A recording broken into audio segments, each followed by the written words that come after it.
being recorded and transcribed. So if you join late, we will have a video uploaded to YouTube by the end of the week that you can review, pause, freeze frame, go back over good information. Krista, any other housekeeping things that I didn't think of? Just if you have a comment, please feel free to raise your hand or throw it in the chat for us. We'll be monitoring it. And also, if you could please keep yourself on mute just to not disturb the presentation, that would be great. And I think that's it. I think Excellent. that's housekeeping, right? That's housekeeping. That That's works. housekeeping. Thank All you. right, well then, Thank you all for being here and joining us today. yeah, over 30 of us sitting in here right now. 30 and rising. So Heck always yeah. good to have you, including, I mean, excited to see all of you, but especially our good friends Adrian Reiser and Ron Pellin, both on the call. Thanks for being here, Adrian and Thank Ron. you. Appreciate your support.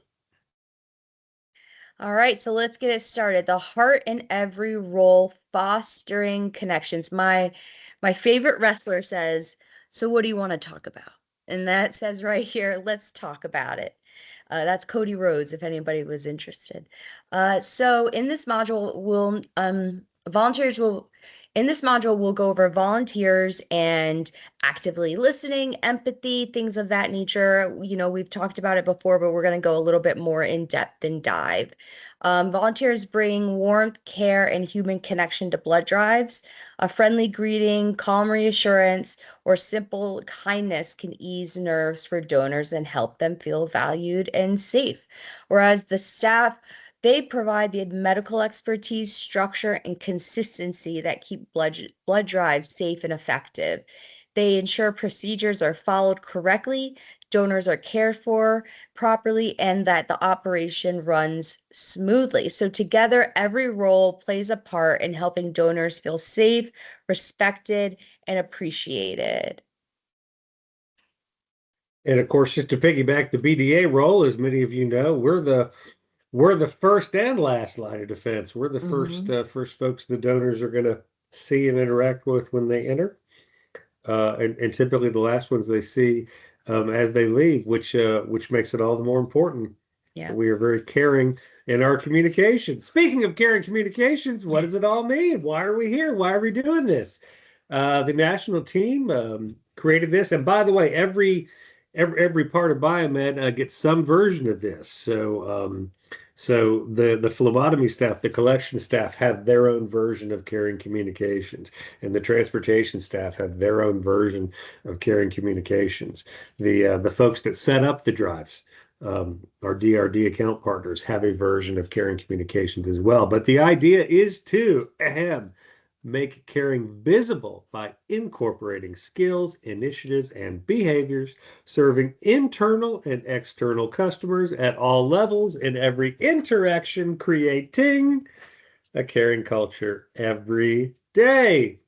And that's what we're here to talk about. Those little but important things that we can do in every day and every interaction with the donors, with the staff, Mhm. with the sponsors to make sure that blood drives run smoothly. Next slide. All right. So staff and volunteers bring different strengths, but together they create one unified team focused on donor care. Our ultimate goal is an environment surrounded around or centered around teamwork. So, what is the one goal that is important to you when considering teamwork? And I'm going to give a little hint and throw these up on the slides. But if anybody wants to throw it in the chat or raise your hand, what is one goal that is important to you when considering teamwork?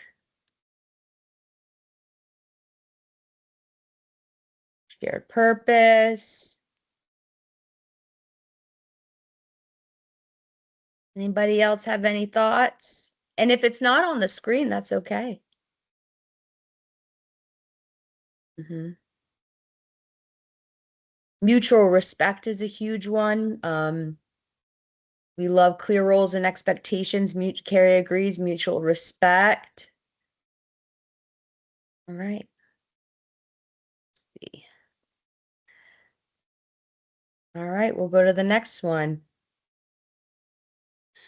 All right, so this is kind of, this slide is like a high level overview of all the different pieces of this, and then we are going to go in future slides and take them all apart and put them back together again, so we can talk about each of these ideas inside and out. So the idea is that we're building connection to belonging as a team member. We're all part of a team. You're all part of teams in other facets, not just volunteer team, but staff teams and families or teams.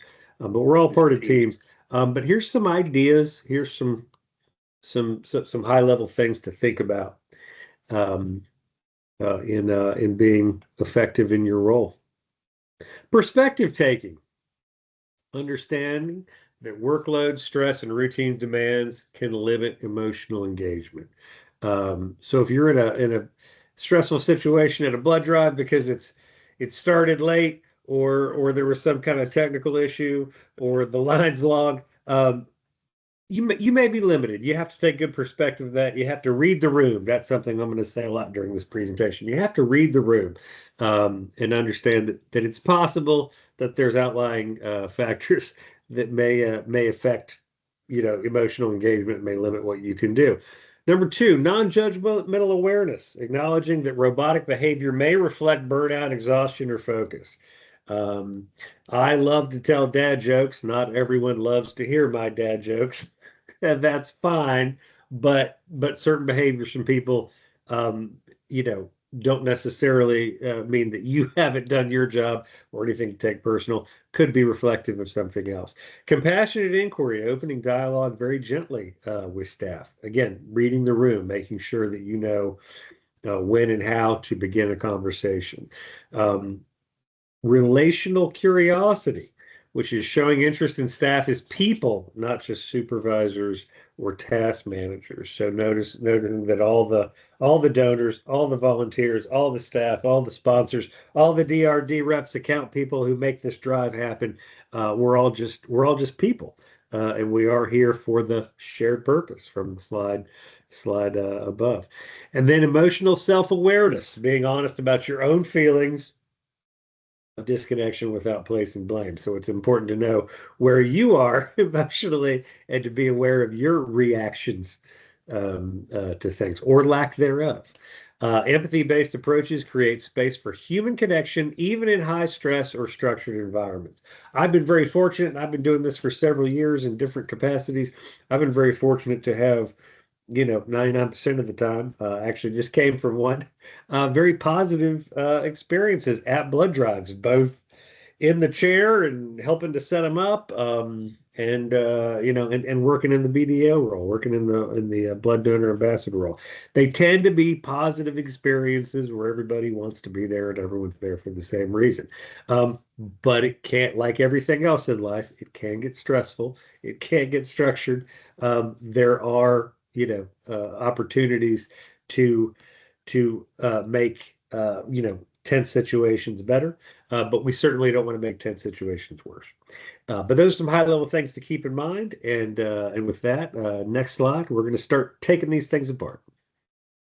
All right. So establishing open communication is about creating a safe, respectful space where both parties feel heard, understood, and valued. It involves intentional listening, empathy, and clarity. It's not just about talking, it's about connecting. And then open communication relies on the synergy, Jamie's favorite word, synergy of these three elements. So the relational awareness, which we heard of previously, helps you read the room and navigate interactions. Emotional intelligence ensures you handle your own and others' emotions appropriately. And communication strategy, which gives you structure and clarity to your messages. When combined, they create an environment where people feel understood, respected, and valued, which is the foundation of effective and transparent communication. Some great comments in the chat. Dan said communicating and coordinating duties in light of the issues of the day. Yeah. Let us know how we can help you and have them tell us, how we can help them. which might be no walk-ins, or it might be all walk-ins, or it might be, some combination of the two. Someone else wrote the ability to listen and understand. Yes, and we're Yes. going to talk about that even more, but the ability to listen and hear Yeah. um, And may what even the possibly put concerns are. yourself in someone else's shoes. Exactly, Yeah. exactly. And yeah, and I do love the word synergy. Synergy is very similar meaning to harmony. Um, as they say now, balance is important, but harmony is even better. So balance, kind of infers two different opposing forces finding equilibrium. But harmony is those two opposing forces, work together. Synergy. There's work-life balance, and then there's work-life harmony. So that's a different slide deck. But yeah, we're going to talk about relational awareness. So relational awareness is the ability to understand and recognize the dynamics, patterns, and quality of your relationships with others. Okay. To be aware of all those little things and how it affects others and how it affects you. It involves noticing how your interactions affect others, how others' behaviors and attitudes influence you. We are all influenced by other people and other factors, and frequently have an opportunity to positively, we hope, influence those same forces, and being aware of the human in any interaction. So assuming it's not just you talking to Chat GPT, but that you're out in the world, that you're on a meeting like this with real human beings, you're on a phone call, you're at a blood drive, you're at work, you're at a family dinner, but being aware that we're all humans, and that the human interaction, the verbal and nonverbals, are all very important. Some things to keep in mind with relational awareness: you want to adapt the approach to different personalities and situations. Again, not everyone appreciates a great dad joke, but I do have some great ones if you ever need. Promote trust because people feel seen and understood. It is so important to gain trust by listening and hearing what people are saying. Reduce misunderstandings by allowing you to anticipate how your words or actions might be received. We have all had to give bad news before, um, to a peer, to a child, to a parent. Everyone has had to give bad news in some ways. Sometimes we have to give bad news at a blood drive, which can be anything. My least favorite thing is that we can't, thanks for driving all the way over here. They're full. We can't take any walk-ins, and I hate that conversation. But sometimes you have to give bad news, and it's important to be mindful of how your words and actions are going to be received, and also to encourage active listening. We'll talk about that in more detail later on too. But listen and reflect, and make sure that you are actually hearing and focusing on what the person has to say. All great items related to relational awareness. Next slide. So, emotional intelligence.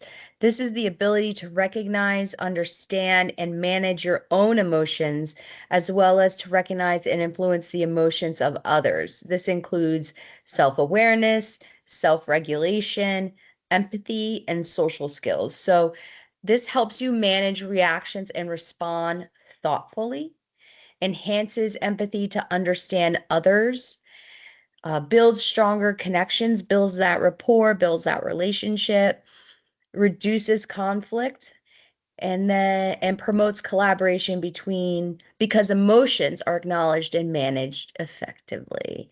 So we always want to make sure that we are taking a step back. Someone says, the Wi-Fi is not working. You don't have to immediately react. You could just take a step back, think about it, and then say, I hear what you're saying, and then find a fix right there. But you want to make sure you're building that trust with your donors and reducing any conflict that may arise because the Wi-Fi isn't working or there was no signage or things that are out of your control. Anything else I to uh, add, Jamie? I was just gonna highlight again, and you said it twice, but yeah, an opportunity to reduce conflict. I will usually take any opportunity to reduce conflict. You can't always avoid it, but there's lots and lots of ways to reduce it. And I talked on the earlier call about this concept of not deflect and diminish, which has a negative connotation, but to reflect and diminish. So Mm. we're listening sometimes to gripes, and you can be on that person's team to a certain Yeah. extent with those with those gripes. Like, oh gosh, yeah, that sounds so frustrating. Right. I totally get what you mean, but to reduce the conflict instead of escalating, how can we help? How can I help? Mhm. What can we do? What can you and I do right now to Right. assist? So to reflect those emotions during conflict, but also to take the opportunity to lower the temperature and not raise it. Um, yeah, love any opportunity in the world to reduce conflict, and that leads us to communication strategy. So Perfect. it's Right into one perfect another. segue. So how are you Yeah. gonna what are you gonna use to reduce conflict and to diminish those negative emotions? Make sure we're communicating effectively. Communication strategy is the deliberate planning of how you convey messages. It's what you say and also how you say it. I'm going to repeat that for emphasis. It's what you say and also how you say it. Mhm. Communication theory, high level, teaches us that sometimes the intended message is really of no meaning. It's only what was heard, right? It doesn't mean what you meant to say or how you meant to say it. It really means how it was received. So not just what you say, but how you say it. You also need to consider your audience. Timing. Timing is so important. Clarity, tone, and goals of communication. Um, uh, depending on the level of relationship that you have with someone, how well you know them, and everyone probably has an example of this, but depending on how well you know a person, certain topics and comments and suggestions are going to be appropriate that wouldn't be appropriate with a stranger or someone that you just met or a coworker. Tamika Rush is here. Tamika, thanks for being here. Tone. Um, so important. Timing and tone and who you're talking to. Keep all these things in mind because they are going to be important. Take that minute, like Krista said before. Take that minute, take that moment, breathe, think, process, respond. And these strategies will ensure that messages are clear, concise, and purposeful. Sometimes you can give a very direct no, but you can say it pleasantly. You can kill them with kindness, as somebody said on the earlier call. It is possible to give somebody you know a pleasant and caring no. Helps prevent misinterpretation by tailoring the message to the audience. Um, that we do talk slightly differently to donors than we do to staff, than we do to each other, than we do to children. So make sure that you're tailoring the message for your audience. Supports transparency and consistency. Good that all of our donors get consistent messages and that we're honest with them about things like delays and we're out of 2XL shirts. Is there anyone on your life that may like a 3XL shirt or anyone in your life that may like a medium? That sort of thing. And allows communication to be a two-way process. So instead of us lecturing and just disseminating information, we have the opportunity to receive it as well. Just like in this. There's us reading this information and giving it to you, and there's also opportunities for comments and questions. Lo and behold, we have one of each right now. Someone in the chat said approach issues with a calm attitude. Yes, Yes. tone and body language are very important. If you get flustered, you're more likely to make someone else flustered. And then someone asked, is tone and attitude the same concept or different? I think they're related, but I think that they're different. Uh, Tone is sort of is how your voice sounds and a way of speaking. And attitude, can be conveyed lots of different ways. So you can have a very pleasant tone, but you're rolling your eyes and your body language says another Hmm. thing. So those two things are related. You want to have good tone and attitude. Excellent question, Nairobi asked. But yeah, but I think those are two different things, and feel free to correct me if anyone thinks differently. But yeah, tone is sort of what the words sound like, either out of your voice or how they're typed, all caps. Do you guys know any all caps people? Oh, Um, shouty caps. yeah, shouty caps. That's kind of a tone. You know, what is it? Per my last email. Yeah, It's right. like that's a tone, which also can be part of an attitude. But yeah, I think you can exclusively have a bad attitude and a nice tone. That's probably the worst. Or you can have, a bad tone and a nice attitude. I don't think that they are necessarily mutually exclusive. Excellent question. And we talked about this at the first one, that people communicate very differently. So, for instance, my partner loves to text. He loves text messages. But when the two of us, we try to limit the two of our texts because it always gets mixed up in in your mind. I have a voice in my head that's Austin, and he does Krista. And so even though I may be coming off as my tone may be one way, my attitude may be another. And so texting is not conducive for us because he then has to take in his mind, what does that mean? What is she saying? It just texting is not allowed in our household by any means. Got to be on the phone and you got to hear their voice and hear the tone, or in person where you can see if they're crossing their arms, or to really know. But texting is so difficult to be able to distinguish the two. And I don't know if anybody else agrees, but that's my own personal thought process on tone and attitude. I have a volunteer here in North Carolina.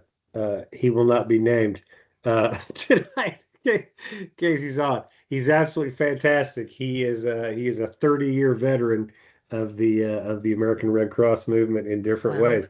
But this came up just earlier today because I had a DRD rep call me. The staff love him, the DRD reps love him, the sponsors love him. He's always on time. He's incredibly efficient at this Mm. sort of thing, smile, nod, gets everybody in. He's very, very good, but he doesn't really say a lot. He's kind of the opposite of me. I have verbal diarrhea. I tend to get into conversations and segues, doing it right now. In fact, this other guy is very, very, very concise. Sometimes they think he's almost too concise because he gives very pleasant. He's got excellent tone, great attitude, but he gives very pleasant, super concise one-word answers, which is usually Yeah. things like yes and you're welcome. And that's the end of the conversation. But again, everyone communicates a little bit differently, and Yeah. sometimes it's important to tailor that. So when I do call this guy, and again, he's fantastic.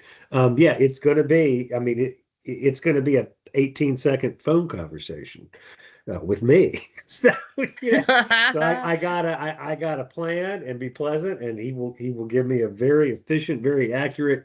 He doesn't have to think about it. Yes, he can do this thing. No, he can't. I'll be there. That's what I'll be there, which Our is great. favorite But yeah, words. I'll exactly be there. words. But he's got great tone and he's got great attitude. He's just not wordy. But maybe I could take something from that. So yin and yang. Guys, let's check our knowledge. We've been yapping over here, and so it's time to do some exercises, if you Some will. exercises. Okay, so these are scenarios, and I'm going to read this first scenario, and then we would like for y'all you can either put your hand up and come on camera or come off mute and tell us if you're very confident what the answer is, or you can throw it in the chat. This is multiple choice, ABC. Two and even three things can be true at the same time, though. So we're going for the best answer that the American Red Cross National Office would like. But any of these could be applicable. First scenario, a donor asks a medical question about donating. I get that a lot. People always want to show me their Mhm. medication. A donor asks a medical question about donating. You're unsure of the answer, so you respond. That's a great question. That's what Tamiki Rush would say. I hear what you're saying. That's a great Yep. question. That's a great question. I'm not sure but I'm going to get one of our staff, one of our, member of our collection staff, phlebotomy team, to answer that for you. Sit tight, I'll be right back. Which skill is being demonstrated? Could be all three, could be more than one, but which skill do you think is being demonstrated? Emotional intelligence, communication strategy, or relational awareness? A, B, or C? Toss your answers in the chat. Got a C, got a B. C's. Like I said, got another C. Two things can be true at the same time. Any Yep. other takers? A C. Uh-oh. You feel Should like we it's got to be select B or C? C. Let's see. B or C or all of the above. Let's Click on see. C for us. Not Oh, C. it's not C. What was the other one It that was could popping be. up a lot? B. Click All on B. right, It's let's got to be see. B. It's got to be B. It is B. It is B. Good job. And again, I want to reiterate, I don't think C is wrong. B might be the better answer. Be honest that you don't know. Direct the person to the right resource, maintain clarity and trust. Sometimes saying that you don't know is a way to maintain trust. Yes. Instead of someone thinking that you're just making stuff up or giving blanket false answers. Maintain clarity and trust, ensure accurate information flow. Okay. Yeah, be honest that you don't know. The drive I was at earlier, the volunteer came and got me in the chair because someone had asked about we just finished a promo, which was the Super Bowl tickets. By the way, the winner has been notified, but we won't know who it is until the night of the Super Bowl. They do that they do that so the person's not harassed. Yeah. But we'll share that up. But apparently, the winner has been notified. Be the resident expert. Tamika, that's why you're Tamika Rush. What a great, not the expert, but the expert. Okay. So yeah, he was honest. He didn't know because they asked about the promo. Like, oh, is the Super Bowl tickets thing still going on? Is it a different promo? Do you know what the promo is? And he's looking around and my volunteer is great. And he's like, well, there's no t-shirts. There's no socks. It might be a gift card or something else. I'm not sure. I think it just changed. Let me go check. And he went and checked. And I was like, yeah, it's a $20 Amazon gift card. Just started. Super Bowl thing just ended. But hey, we got a groovy t-shirt coming up in March. Can't wait for you to see it. So yeah, that was it. It's a communication strategy. We're maintaining trust. We're getting them the information, but instead of him making up because he didn't know, he told him he didn't know. Came and got one of us. We told the donor, and they were super excited about the $20 gift card. So all's well that ends well. All right. Hey, that was fun. Let's do another one. Okay. You notice a staff member looks stressed, and you say, "You seem overwhelmed. Would you like to talk through what's on your plate and see where I can help?" Is it emotional intelligence, communication strategy, or relational awareness? I'm going to jump in here in place of my good friend Janet and say that this isn't a staff member that you just met. This is someone that you know. Yeah. just to toss it in there. Yeah. So it's not weird. This is someone that you know and you've been working alongside for a few years. You're on a first name basis with this staff member. Yeah. Please don't walk up to strangers that you just met and say, "You seem overwhelmed." Say hi, but not right. you This is someone that you know. Hey, Fatma's on the call. Fatma, thanks for being here. All right. Hey, we got some A's. We got some C's. We got some C's and we got some A's. All right. What do you think we should collect? The group seems confident that it's not B. Okay. You want to go with C? I don't know. Again, two things can be true. It's either it's got to be A or C. Could be a little of each. Wow, it's not C. Gosh, I thought it was. We're two in a row, no C's. Because you're building relationships. I really thought it was. So maybe A? It's got to be. Click A. It is. So noticing emotional cues, acknowledging the emotion, and then responding supportively is this one is emotional intelligence. Right. Reflecting, but also taking note. I don't know if I would go up to everybody and say, "You seem overwhelmed." You seem You know, overwhelmed. yeah, maybe, hi, how's your day going? And you can start off that way. It's a lot softer and a lot more open-ended. And if they feel comfortable sharing, they will.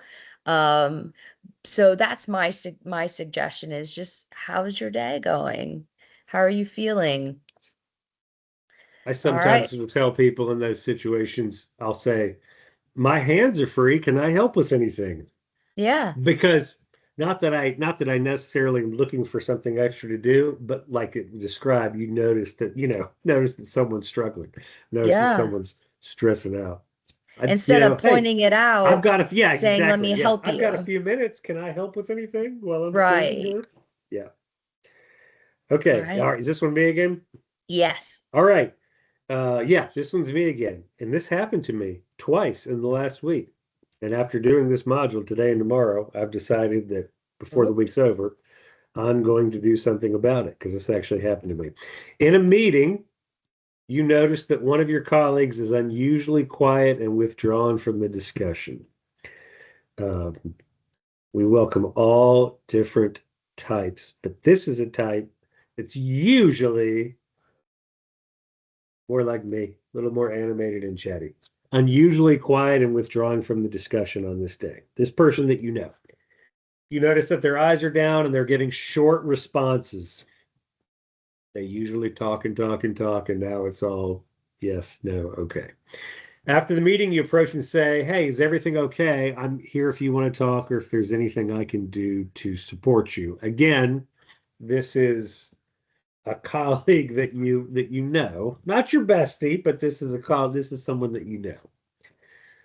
So which of the skills do we feel is being demonstrated here? Emotional intelligence, communication strategy, or relational awareness? It may be time for C to have its day. But hey, we got A's, B's, and C's coming at you for this one. It might All be all right. three. Let's see. Let's start Uh off with C. Eloise, we estimate to be done in about 12 minutes. Good question. Let's Thanks for try being here. C. It's Woo! C. C finally got one. Let's see. You're attuned to changes in their behavior. You initiated a check-in and then you offered support without assumptions. Okay, let's hit the next one. Empathy-based communication helps blood drives volunteers connect with staff in fast-paced, high-demand settings. While you can only control your own responses, being intentional and relationally aware allows you to better understand staff pressures and communicate with them with clarity. Next, we will learn how we integrate the three elements of synergy we just mastered within the 5 empathetic communication skills discussed earlier. There are so many big words in this presentation. There is, and I'm so glad the second time around I was able to figure it You're out. doing so In the good. first There's one, if you so many weren't big there, words. attuned or something got me, and I said, Attunement. Jamie, Yeah, and it I looks said, like Jamie, atonement. It's attunement. Yeah. It's you a gotta it's a step lot in. it's a lot of big words. A lot Yeah, of big God words. bless. All right, Okay. so let's see. All right. Perspective taking. Oh, wait. It Yep. flipped one. Perspective Yeah. taking. Always good to have good perspective. Sometimes I have to disconnect from everything and step outside and look at the sky for a minute in order to have good perspective. I find myself doing that more and more as I age. Relational awareness, we've talked about. That will help you notice environmental pressures, role dynamics, and unspoken stressors that are affecting people's behavior. It's a staff behavior, but it could be anyone's behavior. Family member, donor, colleague, friend. Relational awareness. Make sure that you're aware of those outside forces, of those unspoken stressors. Emotional intelligence will allow you to regulate your own reactions while empathizing with others' emotional states. To quote Buddy the Elf, I like smiling. Smiling's my favorite, but not every interaction requires a smile. Sometimes I have nervous smiles um, that do more harm than good. It's not my intent.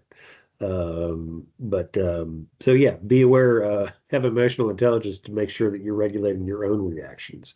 Sometimes your reaction just needs to be a calm, involved listener.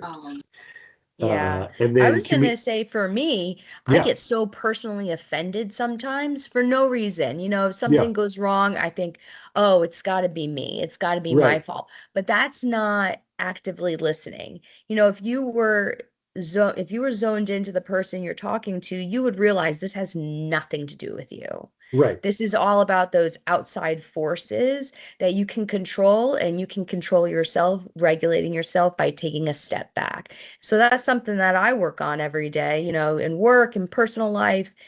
Being able to regulate your own emotions is a task. It's quite hard, yeah. but if And you like you keep said, working it on it, it rarely is you, right? Like right, it's it it is rare that you are, yourself the problem or what people are talking about or something. right, It's more instinctive for us to fear the worst, yeah, and think that people are upset at us or or talking about us when in reality it's outside forces, has nothing to do with us. Yes.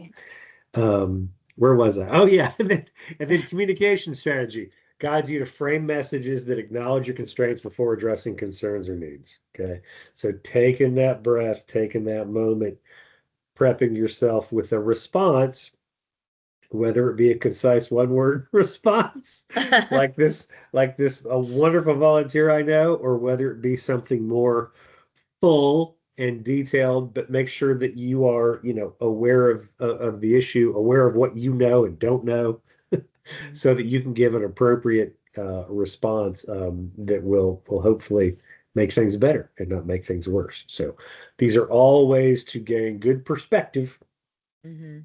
when communicating. Next slide. Okay, non-judgmental awareness. So relating to relational awareness, this encourages observation without assumptions, recognizing patterns without personalizing behavior. Whoop. That's something to work on for me. Uh, Emotional intelligence supports suspending blame and managing frustration or disappointment constructively. And then communication enables neutral, respectful language that avoids accusations and defensiveness. This is definitely non-judge. Me personally, as I shared, I judge myself. So I think that it's so easy to do that, especially when someone's like, "Where are the bathrooms?" And I'm like, "Man, I should have checked where the bathrooms were before I started this blood drive," right? But Right. that's okay not to know everything, and Yeah. to not make sure to not reflect it on yourself. Right. Yeah. Sometimes I'm mad at myself and I take it out on other people, but I'm not mad at them. I'm Yeah. frustrated at myself. So I snap at somebody because, like you said, yeah, why didn't I check the bathroom? Stupid, you know?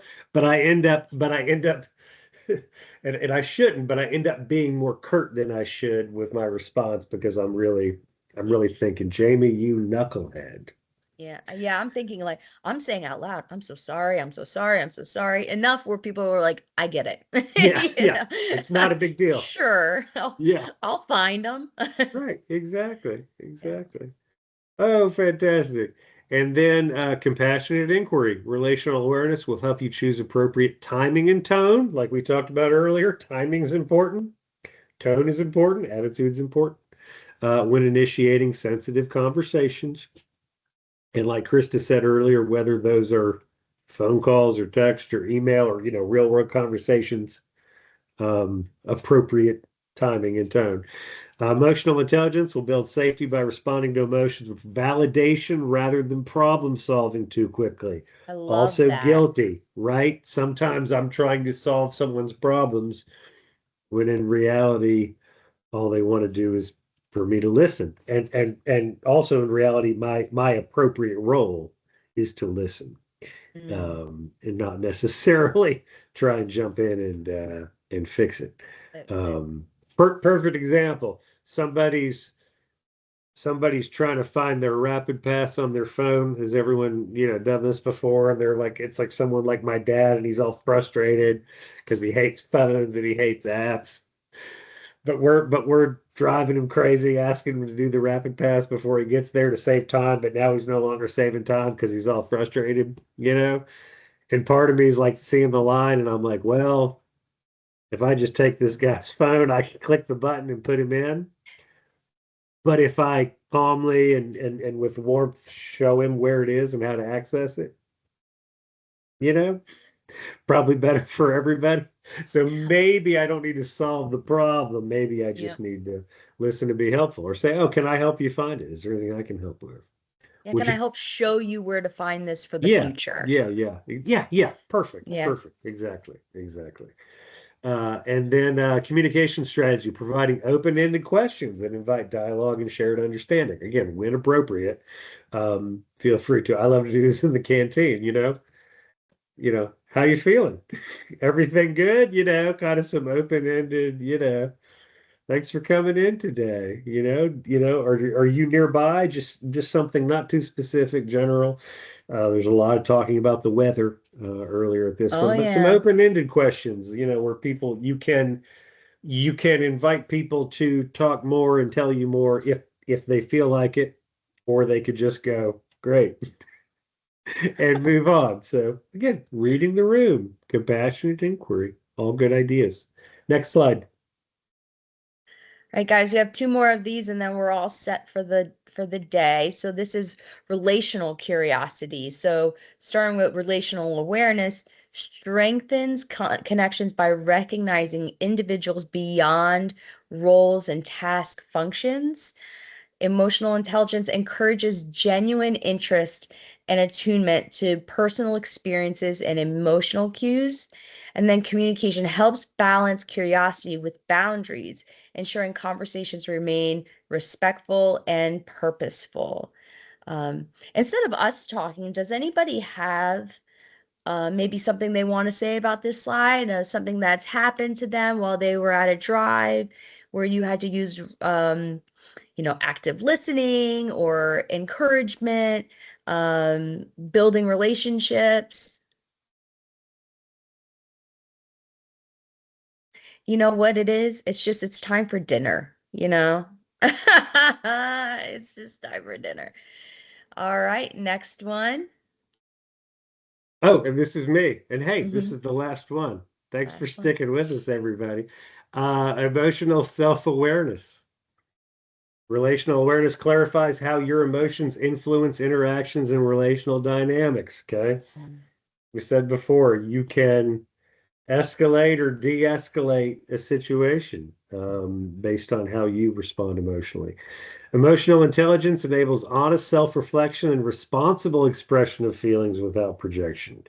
Um, you can feel anger without expressing it towards uh, another volunteer, another staff member, a donor. You can feel things, but have that emotional intelligence to I don't want to say suppress it, but to not project it onto others. You can be mad at yourself That's and right. deal with that yourself without taking it out on others. And communication strategy supports using I statements and clear intent to express needs without blame. I hear what you're saying. I would like to help. I brought this up earlier. Also, not just the pronoun I, but sometimes important or appropriate to use the pronoun we or us. We talk a lot about one red cross. So we don't ever want to phrase things in a situation where it's like the volunteer team is doing a thing and we want to do a thing, and the collection staff is doing a separate thing, and that they have different priorities from us, and the sponsor who set up the drive has different priorities from us. We're all one Red Cross, so it's always good to use I when you're saying what can I myself do, but frequently important to say we, as part of the Red Cross. We appreciate you coming in today. Thank you for being a help to us, to the movement.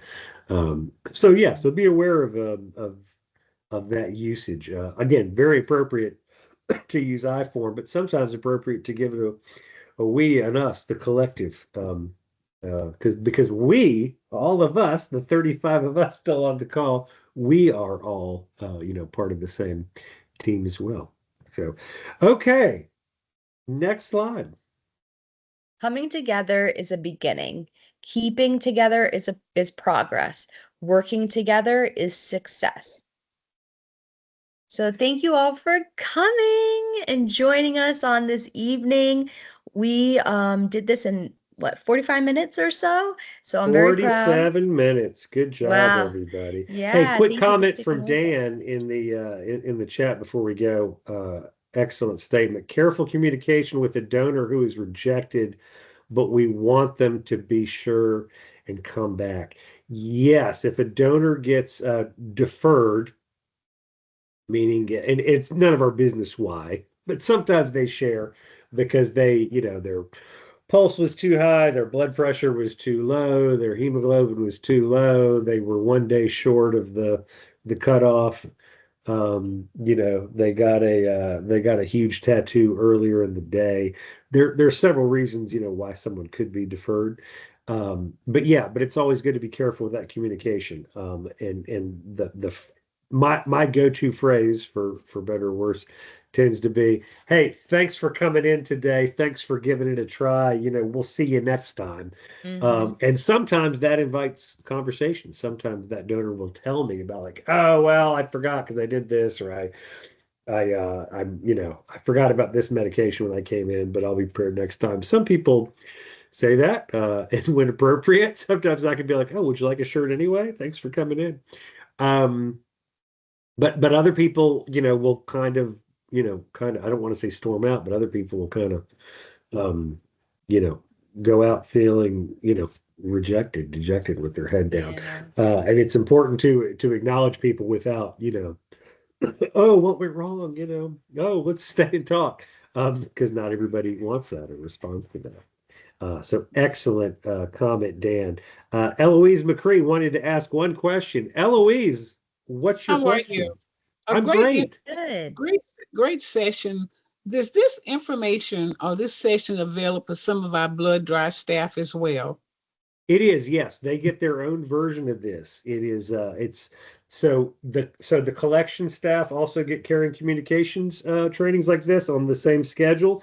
Theirs is the same concept. But it's specifically tailored for the work that they do.